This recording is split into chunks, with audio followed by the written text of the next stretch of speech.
president, Joe Biden, who is only the second baptized Catholic to be the U.S. president, has said that he would take action if, in fact, the Supreme Court ruled in favor of Dobbs. Well, this is going to put a lot of bishops in a difficult position. Especially, we had Archbishop Cordileone on a couple days ago. He's taken pastoral action to try to help Congresswoman Nancy Pelosi to come to understand why her pro-abortion position puts her out of communion with the Catholic Church. The Holy Father himself has said pro-abortion politicians, it places them outside of the communion of the Church. And the communion is for those who are in communion.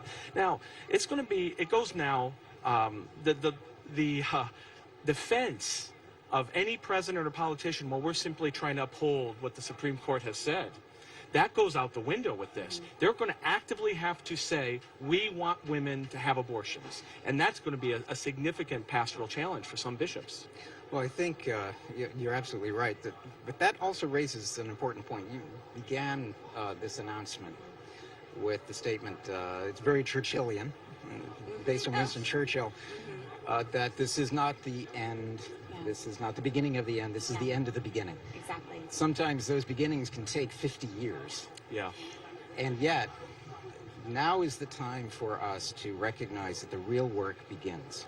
Yeah. On the state level, on the city level, on the family level. Absolutely. That all of the resources now are going to be devoted to, that we need to have, are devoted to the care of the unborn, the care of mothers. Kelsey and I, the other day, were talking about how, that leak came out, was it in April, the drafted leak of this Supreme Court ruling. And again, we're studying this as it's coming out to compare notes and see if it has stayed relatively the same in a lot of ways.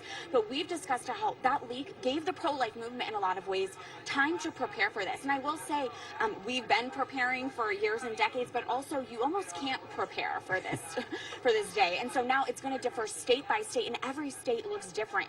Pro-life pregnancy care centers are going to be on the forefront of this. They are, we've been talking about accompaniment here at the World Meeting of Families. They are who accompany women who find themselves in a pregnancy they were not planning for. Well, I think, today we also have to give some acknowledgement and gratitude for a lot of the organizations that have worked for years, like March for Life, the Susan B. Anthony, once called the Susan B. Anthony list, now Susan B. Anthony Pro-Life America, was a significant player in this for years and really helped to galvanize the pro-life movement and has done a lot of the research such that we now know that the vast majority of Americans are, in fact, against abortion on demand. We're probably never going to get no abortions. We're going to keep trying for that. We're not going to settle, but we're going to get a lot of victories early on, I think. And I think there was a surprising piece in the Washington Post recently where a woman who was unable to get an abortion in Texas actually ended up having twins. And the article in some ways insinuated, well, isn't that a denial of her right? And yet the beauty of the picture of those twins, the captivating power of life, I think is a message that ultimately cannot be overcome, no matter what the battles are ahead. I read that piece. The Washington Post tried to make it, paint it as bad news, and it was actually very good news. And that galvanized actually support for that woman and her twins. The reality of those twins told the whole story. Yeah. Two things. The first is what we can anticipate in the next days is going to be rage, probably violence. We all pray that that doesn't happen, but we're also going to see that the media, the secular media, and I dare say some in Catholic media, not very happy about this. The secular media, we know, is fully in support of abortion, and they will see this as a dark moment for American history. So let's be prepared for that. The other is going to be the immediate efforts to polarize and to politicize. And what I mean by that is the midterms are coming up. This is going to become what many would imagine is one of the major issues heading into the midterms. Yeah, absolutely. We are going to see abortion advocates and those in the media stir up this dystopian image, this Handmaid's Tale image of what this means. Again, this idea that not killing your unborn child is repressive. Yeah. Which is so diabolical when you look at it what it's that dark. is. It's satanic. Yeah, it's dark. Absolutely. And so it's, I think, all the more important for EWTN News, Catholic News Agency, EWTN Pro-Life Weekly, News Nightly, News in Depth. to take all these lies we're about to see in the media and then speak the truth, disentangle them, because that's where the devil lives, and creating those tangles and webs of confusion and the rage that we're going to see. And Catherine, I think it's important also that we not let them frame this as a totally negative thing. Yes. And that we don't surrender to the cynicism that has at times marked the movement. You know, I think many of us thought we would never see this day. And here we are, you know, with diligence, with putting one foot in front of the other, and fighting for the cause of life. We are here at this historic moment. It's a moment, I think, for Catholics especially, to light a candle, to celebrate, to praise God, and to realize that this is the saving of millions of lives. And, you know, I also want to mention one last thing, Catherine, and that's the impact on Latin America. You know, the United States has been a leader in its exporting of abortion and abortion ideology. And we're just seeing Latin America right now in decisions by the Supreme Court in Mexico and other places like Colombia pushing the edge as to what's permissible in those deeply pro-life countries. And now that the United States, who has been the foremost leader, is rethinking this position, there is an incredible moment that we can become the leader of the pro-life movement in the world. Do you know, one of the things that we've noticed, we talked about it this morning with this whole World Meeting of Families, is the recurring theme in all of these couple stories is that where you are now is not where you're going to be. And today we see that the providence of God over many years has actually starting to turn our country. I go back to what Archbishop Cordileone said the other day, that the reason there's such visceral anger about abortion is because they all know, you know, the seculars know that abortion is the linchpin of the sexual revolution and everything else that we see. This turning around and helping, and with prayer, more and more of this turning around, this is, you know, Our Lady of Fatima said to Sister Lucia that family would be the last battle. That would be the last battle. This means that God has definitely planted his foot, his hand on our country, so that we can start to turn on the family. This is the World Meeting of Families, and on this day we have the overturning of Roe v. Wade, this discussion about family life. Globally, this is going to have that impact. Kelsey, I thought you said something very important about Latin America. We're also seeing this in whole parts of Europe where we have this demographic winter, partly caused by the abortion culture, by the culture of death, as John Paul II put it. This is a triumph in many ways also of the vision of John Paul II in establishing events like this, where the fires were kept up. Rekindling the fire was one of the phrases that was used just this morning by some of the speakers, of keeping that zeal for family, for the authentic teachings of the Church on life. We're seeing that play out now in a very real way of why we do this, why the Church believes so strongly in building strong families. Without them, this cause would not have achieved what it did today. That is so well said. I think it's important, as we're talking about abortion and the tragedy that abortion is, the killing of an unborn life, it's important to note that if you have experienced abortion, if you've partaken in an abortion, healing, hope, mercy, it's very much possible for you. And some of the most prominent pro-life leaders are women who have undergone abortions themselves. They've experienced all that comes with that, the emotional, psychological, physical distress that comes with that, and have gone on to speak the truth to help and save others as well. We must emphasize that we know there's a walking wounded in the United States and around the world. I think that's, in fact, why we're seeing so much rage and ugliness. But hope, healing, mercy, forgiveness, it's all there. I wouldn't want to remove anyone's agency in making those kinds of decisions, but I would say when I think of abortion administered to women who've had abortion, abortion is not something they did. Abortion is something that was done to them, you know, by the culture, by pressures and failures on them.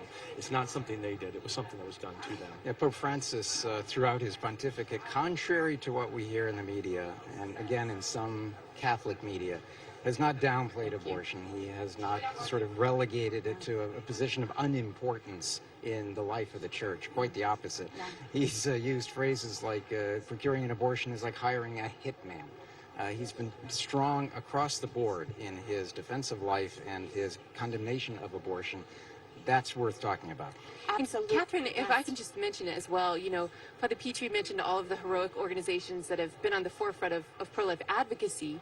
And you yourself have interviewed and worked with all of the organizations that have been on the forefront of healing. I think of the tremendous work that the Sisters of Life do, and Project Rachel, and all of the, Rachel's Vineyard. Yes, there's both. There's both. There's plenty of ministries that are out there available, and that is important to let people know. And I think that is the face of the pro-life movement, is that hope and healing and forgiveness. Again, if you're tuning in, the Supreme Court in a 6-3 vote just overturned Roe v. Wade. We're going to continue to bring you breaking coverage right after this break. Stay with us. Welcome back to EWTN. I'm Catherine Hadro, coming to you from St. Peter's Square. We have broken away from our coverage of the 10th World's Meeting of Families to bring you breaking news and analysis that the Supreme Court in a 6-3 vote has voted to overturn Roe v. Wade. And we were talking about there has been so much rage already following this, and the need to pray for our Supreme Court justices. Well, I think, we should be praying. We saw already the protest outside of the so-called conservative justices. We saw, the man who was sick, but attempting assassination of Justice Kavanaugh. These, especially someone like Justice Barrett, who has children in school. We need to really pray for the justices and pray that God's protection, because the powers of darkness are arrayed against them on this point, and only prayer can really protect them. Yeah, going back very quickly, this is a 6-3 decision, as you note. Chief Justice Roberts concurs with the opinion, which means basically that his reasoning is slightly different, but he concurs with how we get there at the end.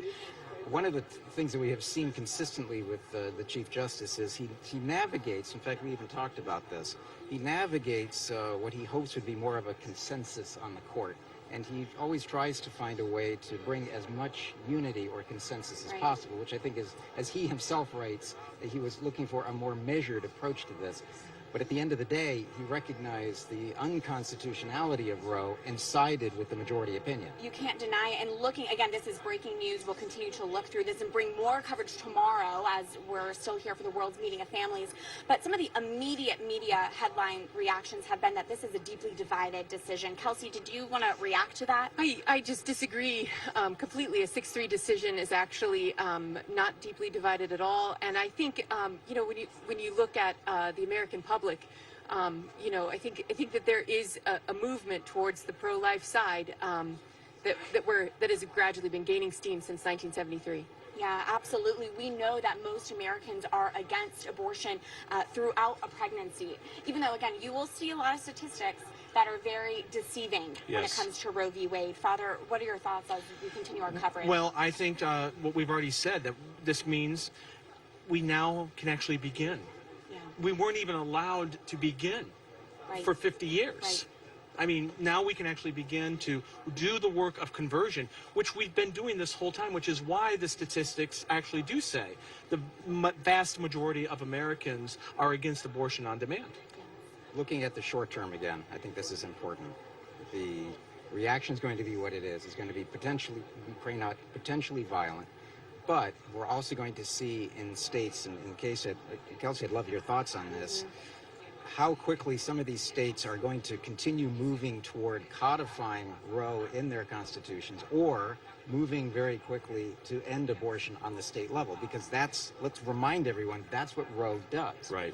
Yes, there are a number of trigger laws. In these states, abortion is now completely illegal, except with a few exceptions: Alabama, Arkansas, Idaho, Kentucky, Louisiana, Mississippi, Missouri, North Dakota, Oklahoma, South Dakota, Tennessee, Texas, Utah, and Wyoming. So there are other states that have heartbeat bans going after a heartbeat is detected, around 6 weeks.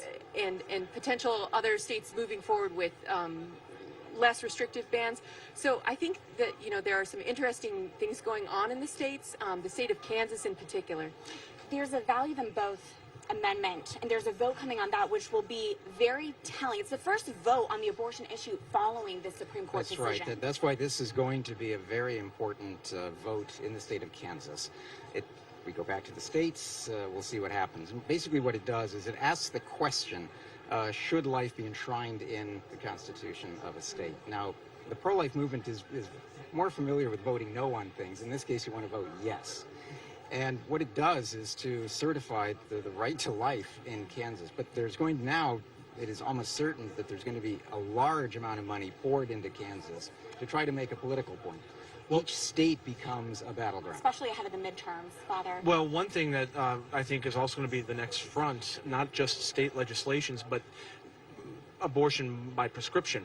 You know, prescription abortion pills, which can be sent anywhere. Now, I'm not a lawyer, so I don't know what the legal ramifications and how interstate commerce laws apply and whether those can be banned. But increasingly, women are going to be using those rather than going to a facility. Major dangerous consequences. Absolutely. I mean, we're going to see this black market for abortion pills, frankly, in states where it's illegal. This puts women in so much harm because we don't want abortion ever, but pro-life advocates have always advocated if there's going to be abortion, at least make it safe for the woman. When there's abortion pills, they're taken away from any doctor, nurse supervision. There's clotting. There's been instances of death that have happened, and it's on the rise, quickly becoming the most common form of abortion. And Catherine, can I talk about the tech censorship that's also a layer in that discussion? You know, earlier in the year, several groups were banned for promoting abortion reversal pills and things like this that can help assist women in if they've changed their mind. And that type of censorship is just atrocious. Thank you for saying that. And just a quick follow-up to that, when it comes to the reality of abortion pills, there is abortion pill reversal. Look it up, spread the word about this. It's essentially strong doses of progesterone, and it can save the life of your child if you've taken just the first abortion pill. We were talking a little while ago about President Biden almost certain now to launch some sort of an executive order, which is going to be challenged. Right. We're starting now down the road of more legal battles. So this is, again, just the beginning of things. But let's also recognize that there's going to likely be a lot of anti-Catholic fervor. Because we are considered one of the great bulwarks for life in America, one of the great voices for the pro-life cause. So the church is going to be attacked. Well, this is why when the leaked draft came out, it was Catholic churches that were being attacked. And I think we should not excuse that. I don't think we should shy away from that. There's a reason we were attacked. And I think, I mean, I don't want the Catholic churches to be attacked, but it's not something we should be ashamed of. We're being attacked precisely because Christ is attacked, because the truth is attacked, and the church, the Catholic Church, stands for the truth of the dignity of life and the dignity of the human person. And the church has been the steadfast voice on and this they issue. know it. The church has they not know wavered. it. Absolutely. That we should not pull back from that. As the bells of St. Peter ring behind us, Matthew. Well, they should. This is a time for a Te Deum. Yes. The Supreme Court, like a lot of institutions, has fallen under heavy criticism, a lot of cynicism. Kelsey, you used that word, cynicism. That's one of the great other perils in all of this, that in response to a decision like this, there's going to be questioning of our institutions, our democratic process, our Constitution. We would say that this demonstrates that the system works as the founders intended it. Exactly, and I think the United States is this great experiment, right? And we're about to see the division of the states in a way. We saw during COVID how states vary greatly state to state. We're about to see that to a greater degree when it comes to the abortion issue. And Catherine, I would just say that that's why there is something that's higher than civil law, and that is the moral law. That's exactly what we appeal to. That's why the discussions about personhood are so important. I think it's also important to emphasize that we need to dispel the myths of politicization immediately. The United States is not the Catholic Church. The Catholic Church is against abortion through all time and in every country. This is not a political party issue. This is straight in the heartbeat of the Catholic Church. This is truth. Well, and it's natural. It's the moral law, the natural law, and St. John Paul II, Evangelium Vitae, St. Thomas Aquinas, very optimistic people know it. No matter what they say, they know it. And they at least have the apparatus and the structure to know this is the truth. There are some things you can't not know. There are some things you can't not know, and this is one of them. But that also is one of the reasons why we have the rage that we have. Absolutely, because they know. It's wrong. We are about to be bombarded with so many lies. One lie that comes to mind, I've already seen already in the buildup of this, is that this will just lead to dangerous abortions. But we know that before Roe v. Wade, NARAL exaggerated the number of quote-unquote back alley abortions. They exaggerated it greatly. In fact, Dr. Bernard Nathanson, the co-founder of NARAL, became a convert after Roe v. Wade. He became a convert after seeing an ultrasound for the first time. Yes. He admitted, we inflated those numbers. Again, Roe was built on a lie, and we have seen today on the solemnity of the Sacred Heart of Jesus Christ, its destruction. And Catherine, can we say that there's anything more dangerous than the killing of a person? Yeah. I mean, that's already what we're talking about on the table. So well, not just killing of the person, as John Paul said, killing a person who doesn't even have the defense of a newborn's cry. Yes. You know, he doesn't. You know, you would never kill a newborn who is crying, but the unborn don't even have that defense. A baby's only defense is its cry. Personhood is the word here. Yes.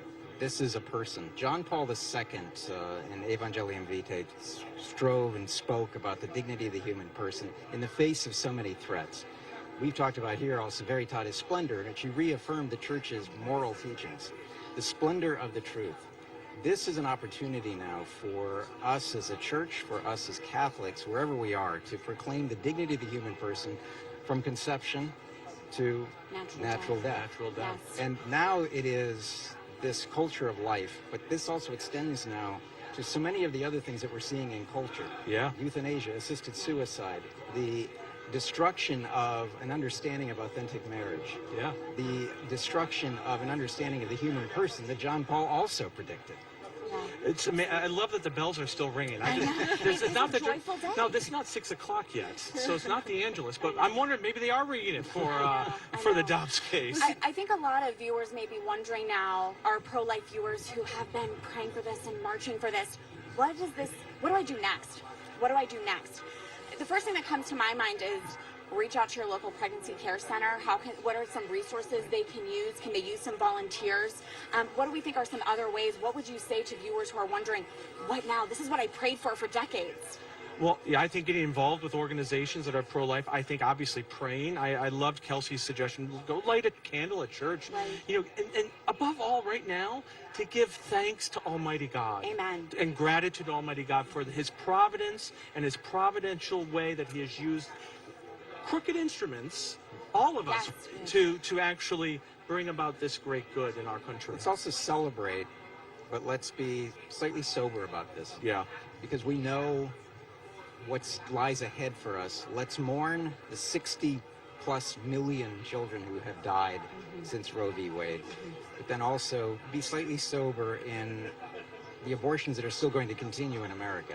It's true. And you know, my advice would be much more on the simple level. I think, you know, is there someone that you can babysit for who's adopted children? Yeah. Is there someone that you can have a conversation with who's wounded by abortion? Yeah. And or who thinks differently than you? You know, we need to restore the art of human living and relationships and interaction on an authentic level. Civility.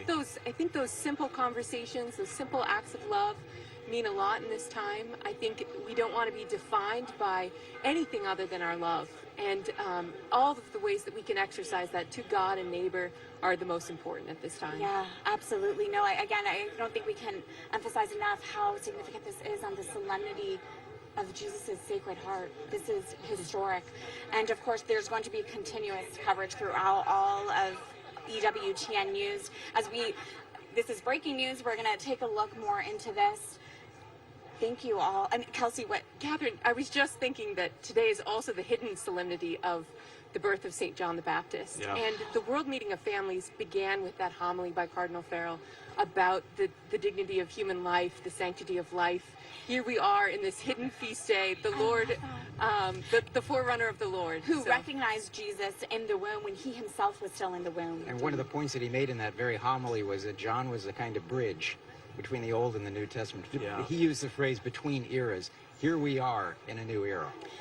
Thank you all for joining us during this breaking news and analysis as the U.S. Supreme Court has ruled 6-3 to overturn Roe v. Wade. We will have much more discussion and analysis tomorrow as we continue our coverage of the 10th World Meeting of Families. But for today, make sure to go to CatholicNewsAgency.com, NCRegister.com, and tune into EWTN News Nightly and all of EWTN News programming to see analysis today. And with that, that's it for our coverage of the 10th World Meeting of Families. But join us tomorrow as we continue right here from St. Peter's Square. All right, stand here.